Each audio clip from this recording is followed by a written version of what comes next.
El videojuego de terror Silent Hill nos propone una mirada alternativa sobre el mundo real, y sobre todo la posibilidad de que la mente humana, sus emociones y fuerzas atávicas, sean capaces de alterar la percepción de esa realidad. En cierta forma, la estructura de Silent Hill se vincula con las teorías de H.P. Blavatsky y la teosofía en general. Esto es, que todo pensamiento y toda emoción poseen cierta cantidad de energía. Cuanto más intensa sea la emoción, más fuerte será la energía que la sostiene, o que se desprende de ella. En los casos de muerte violenta, o en sujetos ampliamente dotados para el odio, esta energía permitiría alterar la percepción del mundo que lo rodea, e incluso modificarla esencialmente para otros. Cuando esta alteración de la percepción se torna objetiva para los demás, se produce un fenómeno paranormal conocido como poltergeist, es decir, energías del inconsciente que se manifiestan en el plano físico. Si bien no se ha probado científicamente, la leyenda y la tradición sostienen que las mujeres adolescentes son las más dotadas para las proyecciones psicoenergéticas, y, en consecuencia, las causantes de mayor cantidad de fenómenos poltergeist. En Silent Hill queda bastante claro de dónde provienen las fuerzas que han alterado irreversiblemente el espacio-tiempo que gravita sobre aquel pueblo y sus habitantes. Alessa Gillespie. Recordemos que, de hecho, Silent Hill es devorado por la oscuridad, es decir, por la energía psíquica de Alessa, transformando la realidad en una especie de otro mundo con características infernales. La fuerza de los pensamientos, energía psíquica, suele estar dispersa en la mayoría de nosotros, pero también puede concentrarse repentinamente frente a un evento que la obligue a estallar, por ejemplo, un hecho traumático. Para algunos investigadores, esta energía psíquica es capaz de impregnar ciertos lugares, por ejemplo, una casa o un pueblo, y habitarlos durante un tiempo considerable.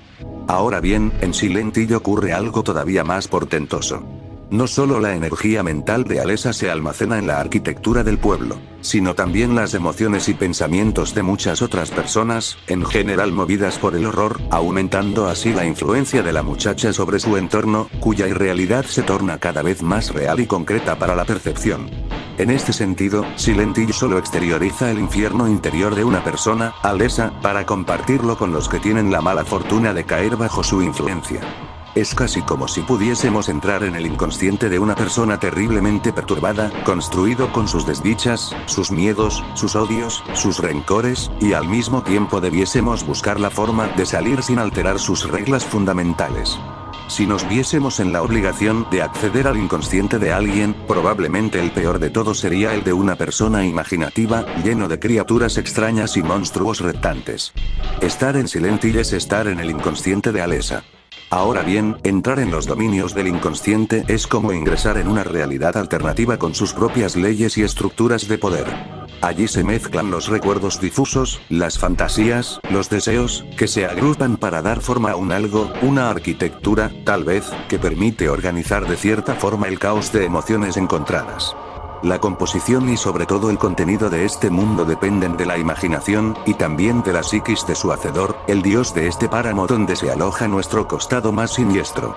Si admitimos la posibilidad de que los pensamientos conscientes pueden afectar o alterar el mundo que nos rodea, también deberíamos considerar lo mismo acerca de las pulsiones del inconsciente. Y si también admitimos que las casas embrujadas son simplemente lugares que han sido impregnados por algún tipo de energía mental, que de hecho sigue existiendo aun cuando su fuente haya muerto, podríamos pensar que las construcciones del inconsciente que se manifiestan en el mundo real continuarán haciéndolo, al menos durante un tiempo, luego de que el cuerpo físico del emisor haya fallecido.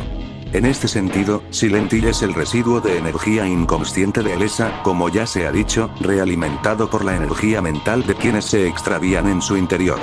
Lo verdaderamente interesante de Silent Hill, desde un punto de vista psicológico, es que nunca plantea la dualidad de un universo paralelo, sino de dos o varios mundos que se rozan, se confunden, se mezclan. Donde lo real y lo irreal son apenas puntos de vista del sujeto, y donde no existe una frontera clara o definitiva que los separe. Apelando a las hipótesis de Annie Besant, este otro mundo que a veces roza el nuestro, dejándonos una sensación similar a la de ciertas pesadillas, puede ser notablemente caótico. De hecho, su estructura lógica es proporcional a la estabilidad mental de su creador. Pero a pesar de su fuerza atávica, el mundo del inconsciente, aunque confuso para el yo, no se construye sobre impresiones vagas, sino sobre leyes que imponen ciertos límites.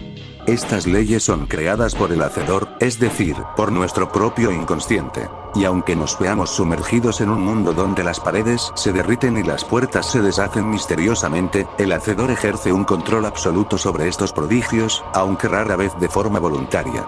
En Silent Hill se da un paso más allá en la configuración de este mundo, algo así como si los hechos de la vida ordinaria fuesen tan absurdos, tristes e insoportables, que nos llevasen a elegir vivir en nuestro mundo interior. El problema consiste en que dentro de ese universo personal, las cosas pueden tornarse aún más horribles que dentro de la realidad objetiva, con el valor agregado de que su estructura corresponde a los mismos sufrimientos que nos llevaron a recluirnos en él. Pensemos, por ejemplo, en un suceso espantoso, algo, cualquier cosa, que nos lleve a desear vivir dentro de nuestros sueños. Y que cuando finalmente nos escindimos de la realidad, descubrimos que nuestra nueva morada es, de hecho, una pesadilla que recapitula una y otra vez aquel suceso espantoso. Ahora bien, sería lógico razonar que este mundo inconsciente está vinculado con nuestro cerebro, que procede de él, y que en consecuencia está sujeto a la subsistencia del cuerpo. Sin embargo, podríamos plantearnos la siguiente pregunta: ¿la muerte física es también la muerte de la conciencia? Si la respuesta es afirmativa, podemos olvidarnos de acceder a una vida en el más allá, sea cual sea la concepción del lector. Pero si la conciencia sobrevive, es lógico considerar la posibilidad de que el inconsciente también haga. De hecho, la subsistencia del inconsciente es todavía más probable, ya que es una región de nosotros mismos que no se vincula directamente con la realidad ordinaria. En cierta forma, la muerte física sería como cortar el último lazo entre el inconsciente y su cápsula de convenciones y acuerdos sociales que definen nuestra idea de yo. Después de todo, ¿por qué habría de sobrevivir únicamente nuestro yo social? Eso que creemos que somos, pero que apenas es una máscara más o menos articulada que encierra pulsiones irreconocibles. En este sentido podríamos pensar a la muerte como el cierre del camino de retorno a la consciencia. Cuando la última conexión con la realidad se corta, ¿cuál de nuestras personalidades sobrevive? ¿El hombre que vive angustiado por asuntos banales o el dios de ese reino imperecedero de fantasías y criaturas formidables? En Silent Hill, las dimensiones de este universo se prolongan más allá de las proyecciones de Alessa. De hecho, aquel sitio maldito es una especie de vórtice que agrupa los mundos de todos sus habitantes, autóctonos u ocasionales, de modo que sus estructuras se invaden mutuamente, generando puntos de fusión donde nadie gobierna realmente. En cierta manera, Silent Hill es como una gigantesca pesadilla colectiva donde la única ley es la suma de leyes de las pesadillas individuales. Silent Hill se basa en estas hipótesis sobre la percepción subjetiva de la realidad. Cada uno de nosotros percibe el mundo de una forma diferente, dependiendo en gran parte de su personalidad. La objetividad es, quizás, la mayor ilusión de todas, ya que nos lleva a operar como si todo aquello que vemos y sentimos debe verse y sentirse de la misma forma para los demás. De hecho, un objeto inconfundiblemente real, por ejemplo, un cuchillo, puede ser percibido de distintas formas por dos personas. En este caso, una simple herramienta de corte para uno o un objeto capaz de matar para el otro. La mente tiende a desplazar el sufrimiento, permitiéndonos admitir, aunque con objeciones, los horrores del mundo. Esto no sucede con el inconsciente, cuya estructura no se somete a la moral y la ética del sujeto, sino que está más allá de ellas, permitiéndole desarrollar toda clase de monstruosidades cuya fuerza o esencia no posee matices ni admite apelaciones. En Silent Hill existe cierto balance entre la realidad y los mundos inconscientes, cuyas influencias se rozan mutuamente, tergiversando la percepción en una mezcla de realidad y irrealidad que solo puede expresarse a partir de un individuo en particular. Así como aquel cuchillo adopta distintas interpretaciones, los horrores del inconsciente son asimilados de distintas formas según el infortunado que le toque atestiguarlos. En este limbo transitivo entre lo que es objetivamente y lo que es en el reino del inconsciente, se desata una batalla inmemorial entre la conciencia del hombre y sus pesadillas arquetípicas.